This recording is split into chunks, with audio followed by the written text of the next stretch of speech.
Hey guys, I'm just sitting here taking it easy. You say, why don't his voice match? That's because I realized the phone audio microphone sucks, so I'm just redoing this. I don't feel like we're doing the whole getting the camera out and everything, but this is a compilation video of some of the prototypes that we've looked at when it comes to Star Wars. I know I do a lot of videos on this channel. A lot of you new to the channel, a lot of you miss it, and sometimes it's hard to find these videos. So I said, hey, every once in a while, maybe we'll do a compilation video on a topic. So that's what we're going to do here. We're going to look at some prototypes and concepts that Star Wars was going to do, or Kenner was going to do for Star Wars. So let me know in the comments if you think I should do more of these concept videos. If so, let me know in the comments below. Anyway, let's get started right now.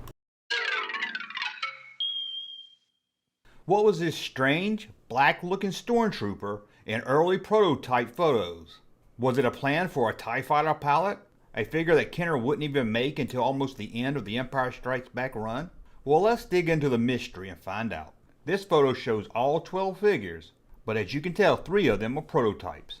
The other 9 figures are as they appear at retail stores, other than the color of Obi-Wan's cape and a few other minor changes. But why are 3 of these figures the prototypes? If they had 9 figures ready to go by the time of the photo, shouldn't all 12 been ready? Well, not really. We all think of the first released Star Wars figures as being the first 12. 12 Star Wars figures hitting the stores in 1978. But that's not really true. Looking at early plans from Kenner, the plan was to release 9 figures in the first series, not 12. Production on the first 9 figures started before the last 3, the Jawa, Tusken Raider, and the mysterious Death Squad Commander. Due to them being late additions, 9 figures were first released to the stores, not 12. Of course, these 3 additional figures are shown on the back of the card, but they didn't hit retail stores until months after the first 9. Even Kenner would promote them as 3 new figures. But what was the mysterious black figure that looked a lot like a TIE Fighter pilot? It is listed as the Death Squad Commander, a figure we did get, and was part of the final 3, but it looks nothing like a Death Squad Commander at all. First, it's clear that this figure is a prototype, and it's clear that it's a prototype made from a Fisher-Price Adventure People figure, as most of the other prototypes were. As you can see from this very early prototype photo, 7 of the first 9 figures were made from the Adventure People figures. R2-D2 seems to be made from something different, and C-3PO is cardboard. As the figures got closer to release, the planned 9 figures jumped to 11 figures. But as you can see in this early prototype display, the Death Squad Commander is still missing from the planned figures. So it seems out of the final 3 figures, he was added even later. Early ads for the Kenner action figure shows only 9 figures as part of the set. As you can see from this very Doctor Doom looking Darth Vader ad, and this Pal Toys ad. So it seems 9 figures were planned to be released, but then Kenner for some reason decided to push it up to 11, adding the Jawa, which they listed as Chief Jawa, and a Tusken Raider. It seems work on those 2 started, and then a final decision was made to add 1 more figure, rounding out the first 12, the Death Squad Commander. But still, why does this look like a TIE Fighter pilot? We do know from early blueprints that the Death Squad Commander planned looked more like the figure we got. Could this have been an early prototype for the planned Shadow Stormtrooper? Very little is known about this figure Kenner planned that may possibly have been based on the Shadow Trooper from the Star Wars comic strips at the time. We do know as Kenner was working on the figures, they were also working on the ships. Kenner knew very early on that they would release a TIE Fighter, so maybe this was an early design for the TIE Fighter pilot. Well, that doesn't seem likely, as Kenner seemed to be in no rush to have pilots for its toys.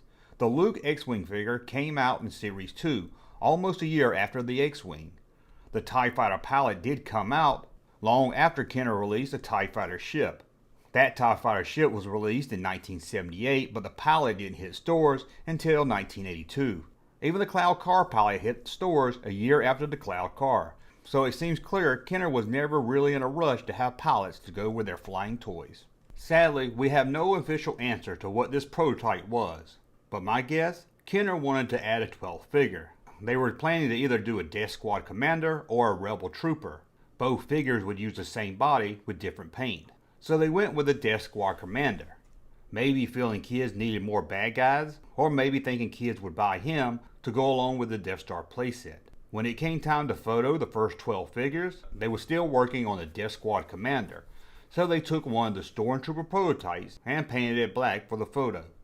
That seems like the most likely thing that happened. as by the time they took the photo, they knew they were making 12 figures. But they didn't have a prototype of the Death Squad commander. As I've shown, the decision to make that figure was very late in the planning. We might not never know 100% what this black prototype figure was, but if you ask me, a black stormtrooper called Death Squad Commander sounds a lot more cooler than a white dude wearing a bedpan helmet called the Death Squad Commander. But there's one more piece of this puzzle we haven't looked at yet. During a 1977 news report in Germany on the upcoming Star Wars toys, there's a shot of a very early prototype of a TIE fighter. And guess who's standing inside the cockpit? Our little black stormtrooper looking friend, the Death Squad Commander. This is, as far as I can find, the only time that this prototype has ever been linked to the TIE fighter. So what do you think? A prototype of a planned TIE fighter pilot? An early prototype of a shadow trooper from the comic strip? Or just a prototype of a white stormtrooper painted black and placed in the photo because it had nothing else to show? And before you tell us in the comments section, yes, Kenner changed the name of the Death Squad Commander to the Star Destroyer Commander during the Empire Strikes Back run of the figures.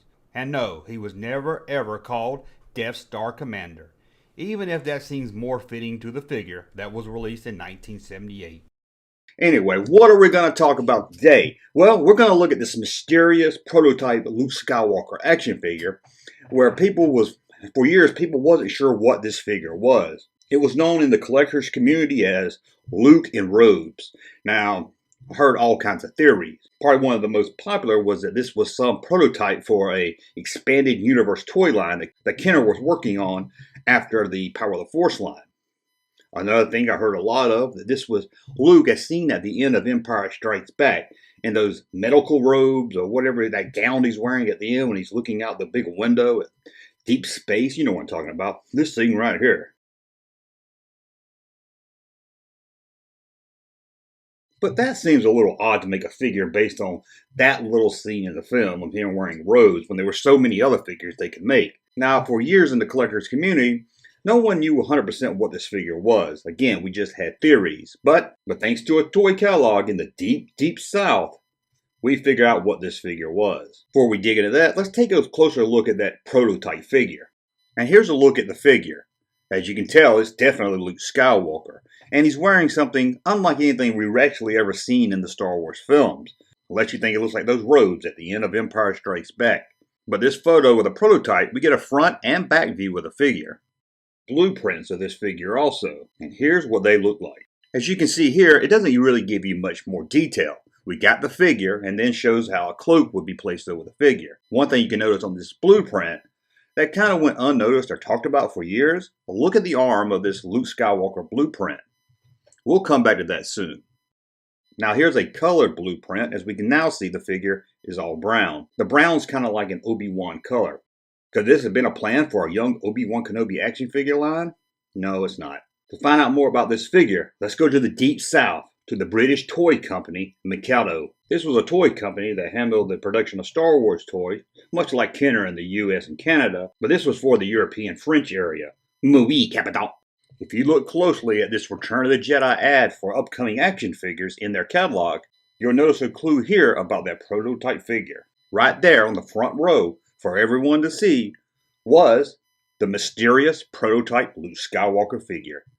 As you can see from that early catalog photo, the mysterious robe Luke Skywalker figure wasn't him at the end of Empire Strikes Back, wasn't a early Obi-Wan Kenobi, wasn't even an extended universe Luke Skywalker. It was just Luke Skywalker Jedi Knight, planned to be released for the Return of the Jedi line.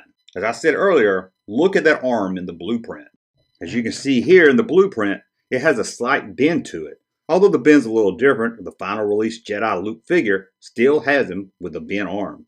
You'll also notice some other similarities between the blueprint and the release figure, such as the ruffling around the pants at the knees. In Sweden, another picture appears of Luke and Jedi, but this time looks more like the figure he got to release. However, as you can see here, he has a darker cloak. But it looks like the Royal Guard is missing his cloak, or as it says here, Galactic Emperor's Guard. Now while we're looking at these pictures, go back to that first one. Did you notice Clay 2 was called Woof?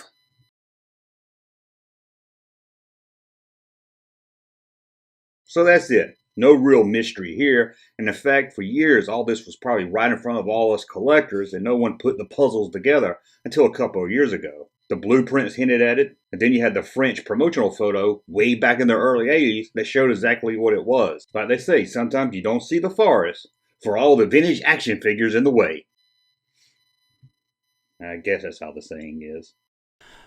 So what are we going to talk about today? The Kick Bash prototype Boba Fett figure. Now, before we get into that, let's give you a little back history here. In 1985, when Kenner canceled the Star Wars line, everyone seemed to move on from Star Wars. A lot of the fans figured Star Wars is over. Didn't seem like we were getting those prequels we were promised, at least not anytime soon, and Star Wars was kind of dead. The toy designers over at Kenner that spent a lot of time designing Star Wars toys moved on to other lines. And a lot of those prototypes, concept art, anything related to Star Wars was just moved to the side and people went on about their business. It wasn't until the early 90s when there was starting to be a boom in the vintage Star Wars collecting, when you had collectors like Gus Lopez, who runs the Star Wars Collectors Archive website, started to reach out to those that worked at Kenner, from the designers to the sales team to whoever they could talk to. The collectors would then meet up with these Kenner employees and rescue some concept art, prototype figures, all kinds of things. It was still a time before the special editions, before the prequels, when a lot of people that wasn't hardcore Star Wars fans thought Star Wars was a thing of the 80s and people had moved on from it. So luckily, these collectors were able to get their hands on some nice gems that would forever have been lost if they hadn't reached out to the Kenner employees back in the early 90s. But one thing that could never be found was the Kick Bash Boba Fett action figure. What is a Kick Bash prototype action figure? Well, a Kick Bash is when you take a bunch of other toys and make one prototype figure out of it. In this case, the Boba Fett was made up of some existing Star Wars figures. The middle section was C-3PO. The Death Squad commander's legs were used for the figures, and the arm and head was used for Boba Fett. Some of the parts, of course, had to be modified. The rocket on the Kick Bash figure was made from the Kenner model shop and was built around the Mattel Shogun Warrior Raider figure. The rocket itself seems to be a custom design. Although the Kick Bash action figure was never found, at least collectors and fans of Star Wars were able to find these old photos and save them. Looking over these photos, at the time a lot of people thought there were 4 different Kick Bash figures made, but after a long study of the photos from top men and experts, it's believed that this is all the same figure. The gap in the figure's chest plate armor is key. The chest plate would have been glued on by the designers, and being that these were hand glued on, it would have been slightly different for each figure. Although it's the same figure, it's clear that some retooling was done over time. And this figure wasn't just some prototype they showed around Kenner. It was actually used in promotion. Here's a figure seen on a store display showing off the new Empire Strikes Back figures. As you can see, some of them are prototypes also, like the Han Hoth figure. The Kick Bash Boba Fett was also used as the cardboard insert inside the Star Wars collector's carrying case. The figure itself was even used as the airbrush art on the back of the Star Wars card to detail the free Boba Fett offer. This is a cool looking figure, and I can remember seeing this figure on the back of the card and seeing the Boba Fett we did get, how different it looked. And throughout the years, especially in the 90s in the collector's market, we all wondered what happened to that figure used on the back of the card and how cool it would have been if we got a figure that looked more like that than the one we got. Although there's nothing wrong with the Boba Fett we did get. So what happened to this Kick Bash? A lot of Kick Bash figures and prototypes were saved over the years, but no one knows what happened to this Boba Fett. It seems it hasn't been seen since probably around early 1979. The website Jedi News put a $10,000 reward up. They even had a Facebook page offering the $10,000 reward. It led to nothing. And I'll be honest with you, if this figure ever does show up, I can guarantee you it's going to sell for a lot more than $10,000. But we did all hope that a $10,000 reward would lead us to someone that had this Kick Bash figure. Maybe some Kenner designer gave it to his son to play with and forgot all about it. Maybe some Kenner salesman took it around to show stores. We all hope that we would get some kind of lead to where this Kick Bash figure is. A few customs of it has been made throughout the years, but that's just not the same as having the original, the one that was used in the promotion photos, for the airbrush photo on the back of the card. It would be really nice, even if I don't have it myself, although I would love to have it myself, it would be good to know that this piece is in good hands. Now, a few months ago, I did an interview with Kenner designer Tom Osborne, who was on the Kenner design team during this time, and I asked him what he thought happened to this figure. Sadly, what he thinks happened is what happened to a lot of the prototype figures. It was stripped down, used for another kit bash figure. Or, when the design team didn't need it anymore, maybe when they moved on to the more classic look that we did get, it was just thrown in the trash. So it seems this key figure, in the history of toys, in the history of Star Wars Kenner toys, in the history of Boba Fett, is lost forever. Sad. I don't know, maybe someone out there will see this video, share it on social media, tell your friends about it. Who knows? I mean, these things still turn up. Just about a year ago, the lost prototype of the White Witch droid ship was found. So you never know, this figure could be sitting out there in someone's home right now. So again, share this video. You might throw it up on some social media website, and then someone that doesn't know much about Star Wars at all might say, hey, I remember my dad gave that to my brother. Who knows? Stranger things have happened. Let me know in the comments below. Do you have this figure? Now, of course you don't. Sadly, I don't think it ever be found. But let's hope so.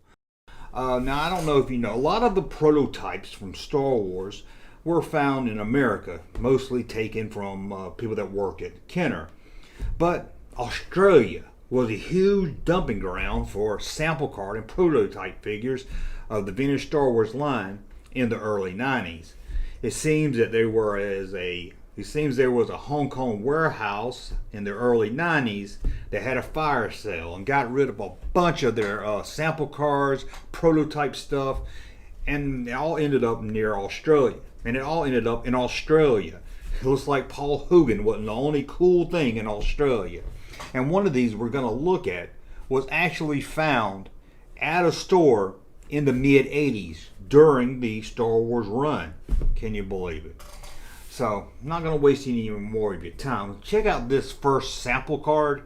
It's just so, I love looking at these because it's so odd. Now, a lot of people is going to see this and your first think is, that's not a sample card, that's just a missed card. It's got the wrong figure on the card, but let's take a look at it and I'll explain. This is a Snaggletooth, red of course, on a Empire Strikes Back Yoda card. Now, like I said, when you first see this, you probably think it's just a miscarded figure, but this is Kenner testing the bubble size for Yoda. Yoda wasn't made yet to be tested for the card, so what's the next figure in the Star Wars line that's about the same size as Yoda?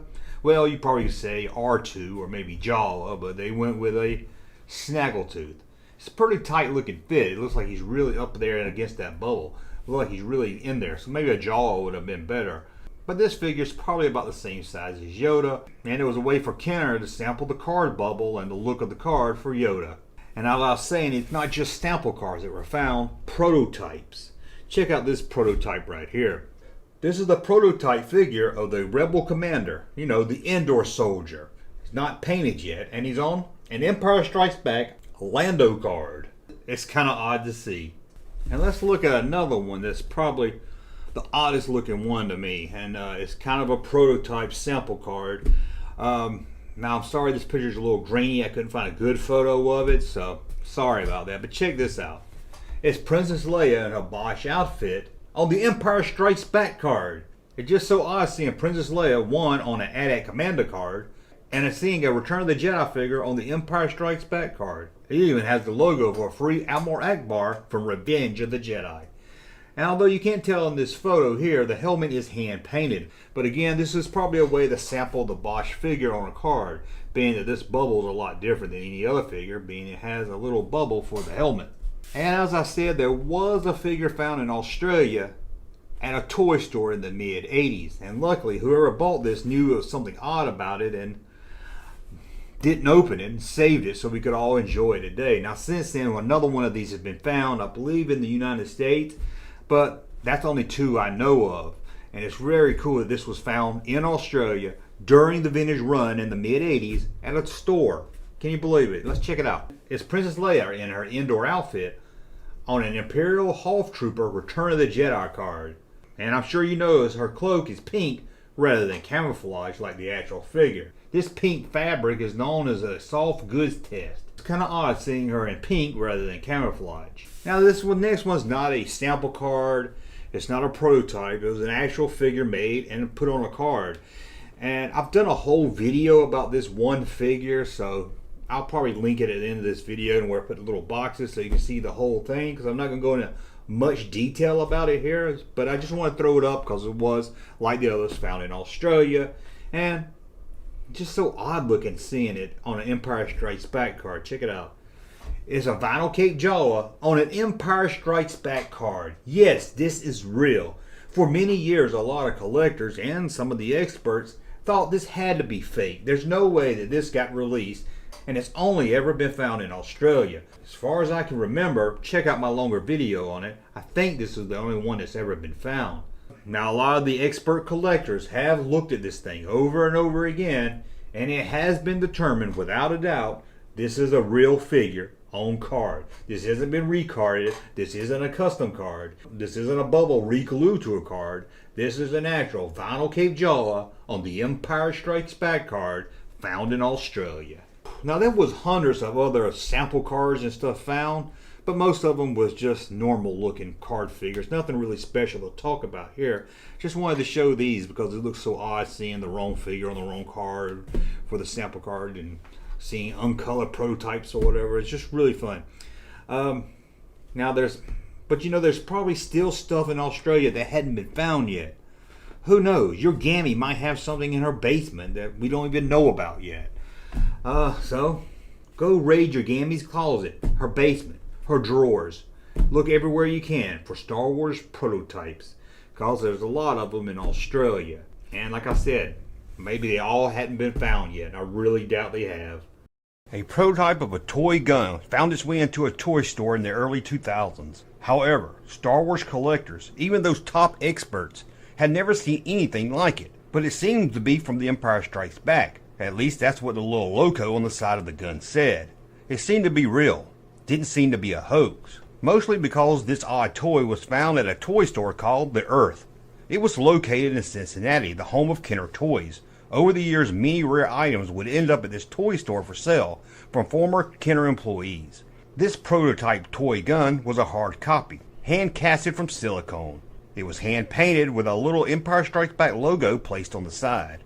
Electronic components showed that it made sound, much like the Han Solo laser pistol and laser rifle released in 1978. The gun operation was simple.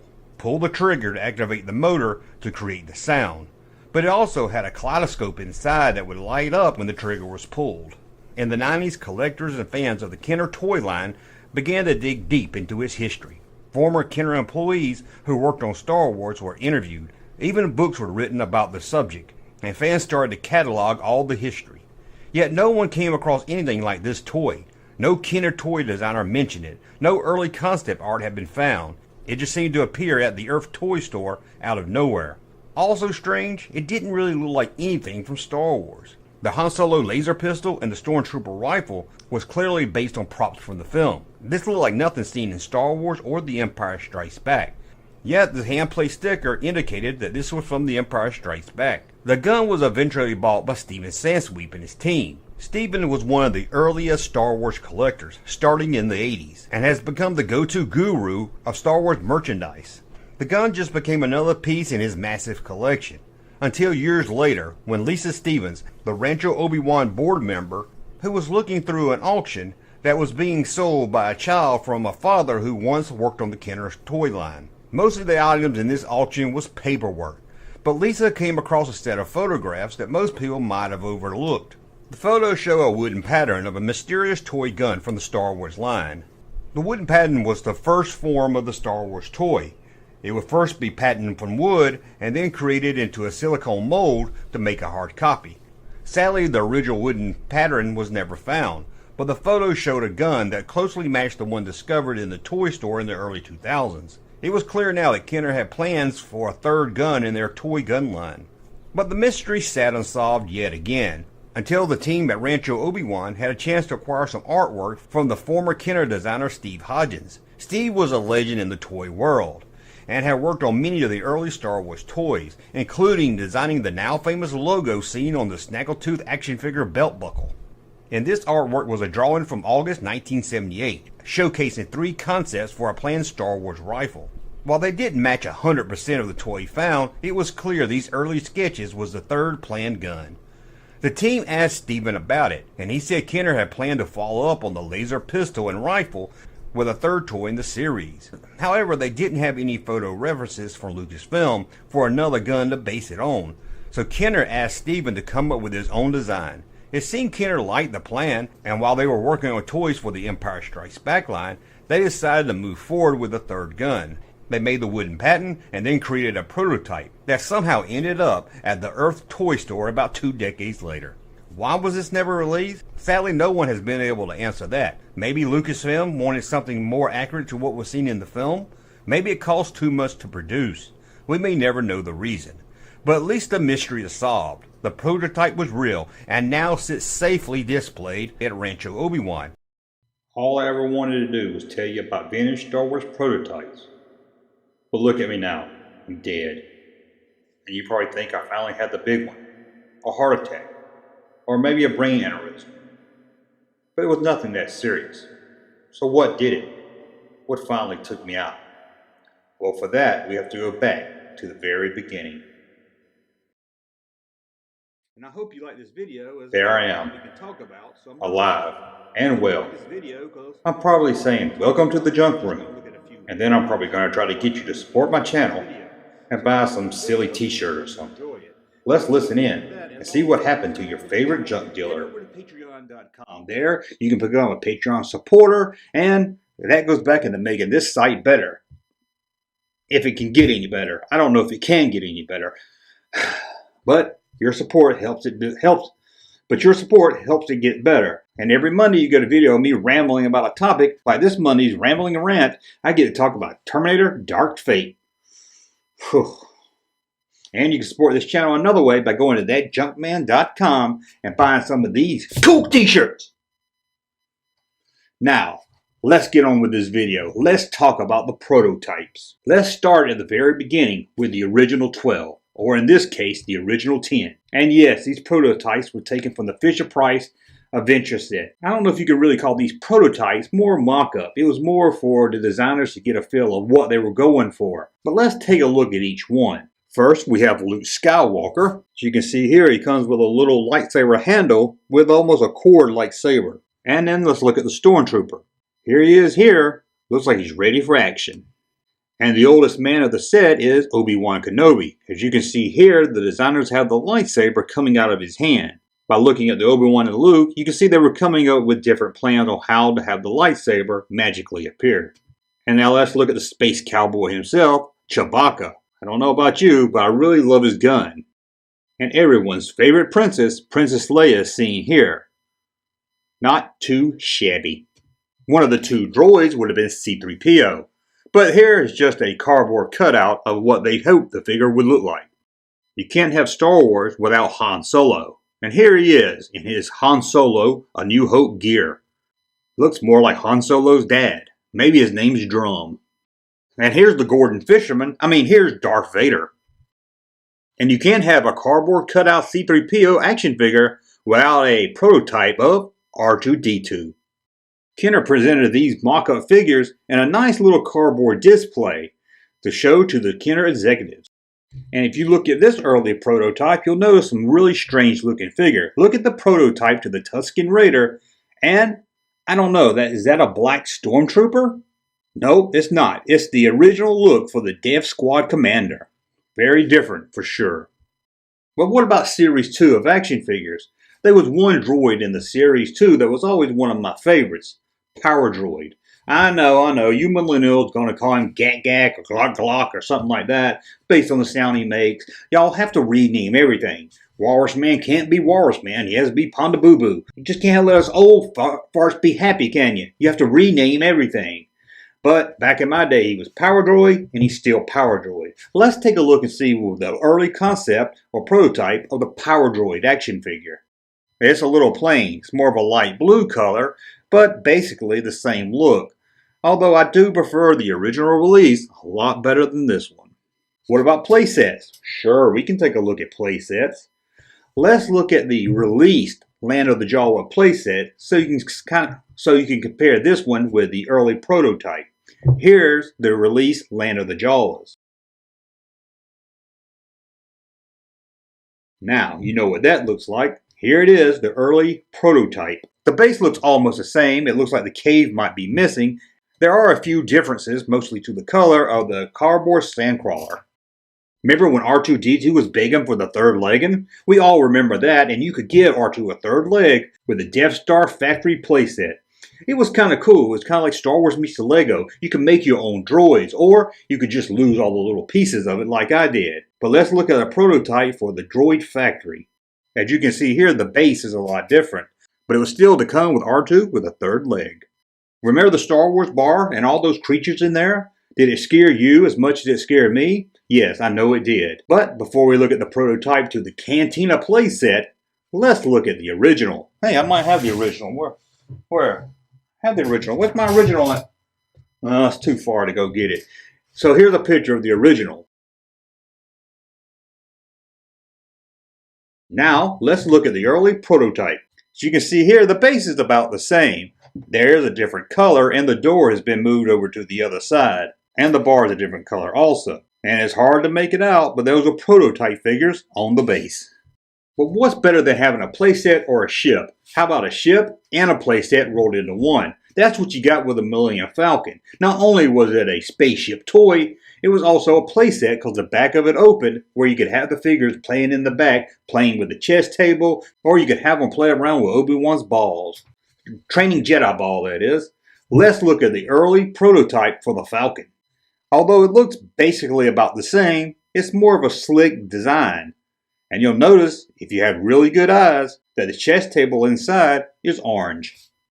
One thing we all loved in the Star Wars movie was the Rebel Troop Transporter. It wasn't in the movie, you junk dork. What? Was it? Oh, the Troop Transporter wasn't in the Star Wars movie. That didn't matter. We still love this toy. For one thing, it talked, and that was rare for a toy back then. But the Rebel Troop Transporter? But the Imperial Troop Transporter? Did I call it a Rebel Troop Transporter? The Imperial Troop Transporter was going to look totally different. You don't believe me, do you? Check this out. Although it looks different, it's the same basic concept, with 3 compartments on the side to hold figures. But this one has a big cannon, gun, engine, or something right on the middle. I think it still looks very cool to me. As a kid, sometimes the first time you seen some of these figures was a prototype. Either it was in those Kenner catalogs that came with the ships and playsets, or maybe it was just in a catalog ad, or maybe, just maybe, it was on the back of the Empire Strikes Back figure card, like the AT-AT. That's right, if you look on the back of an Empire Strikes Back card, you can see the prototype for an AT-AT. Here he is with the Hulk base. Again, kind of like the Falcon, it's more slick white without much features. And of course, the release one was more of a gray color. What about prototypes of toys that were never released? We can look at that also. The Star Wars Micro Collection was canceled, but Kenner was working on Return of the Jedi, the Micro Collection. Now, I did a whole video about the Star Wars Micro Collection. No, not Micro Machines. Micro Collection. And there I went more over these prototypes and the unreleased stuff, so check that video out. And if you like the Micro Collection, I also did a video looking at the unreleased Indiana Jones Micro Collection and Superpowers. But let's get back to this one. Here's a look at the unreleased Micro Collection Jabba playset. It looks pretty cool. This is the unreleased Jabba playset. This is one of the few pictures of this playset. Now let's go back to the original releases because I forgot to talk about this one here. We looked at the figures, we looked at the playsets, we looked at the ships. But what about a walking lizard? We didn't look at that. Let's look at the early prototype for... Oh, wait a minute. Do I have a do-bag? Where's my do-bag?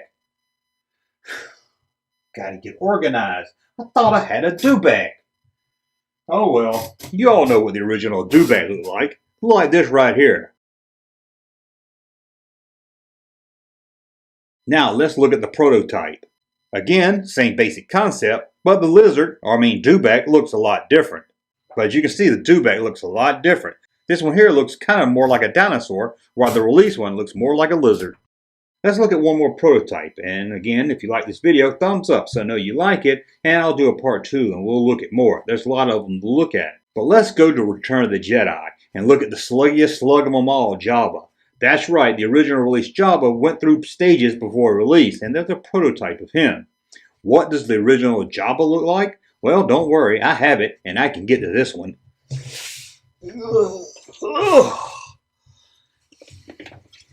Here it is. The original release Jabba. Got something in there. How does something get inside there? Anyways, you know he comes with a base. It's back there, but I'm too lazy to pick it up. This is Jabba. Turn his head and he wags his tail. But let's look at the prototype for the Jawa. Here's the base here. Looks a lot like the release base with the two knobs that open up the hatch. But let's look at Jabba himself. Here he is with a slave Princess Leia in her New Hope outfit. But as you can see here, 3PO and Chewbacca's a little jealous and wish that they were tied up to the giant slug. Let's look a little closer at Jabba the Hutt. Here he is face to face with Princess Leia, fixing to give her one of those big old famous Hutt kisses. As you can see here, the Jabba has a little bit more color and detail, where the release one was all basically one color. Another close-up of Jabba sees him sitting around, often how I look on Saturday afternoons. And let's look at one more prototype of the Jabba, with him giving a thumbs up for approval, saying, "Hey, I want to be released. Don't make me just be a prototype. Release me." I don't know about you, but I think I like the prototype better than this release one right here. I mean, the prototype had more color, so it's kind of different. But then again, I grew up with this one. How could I not love this one?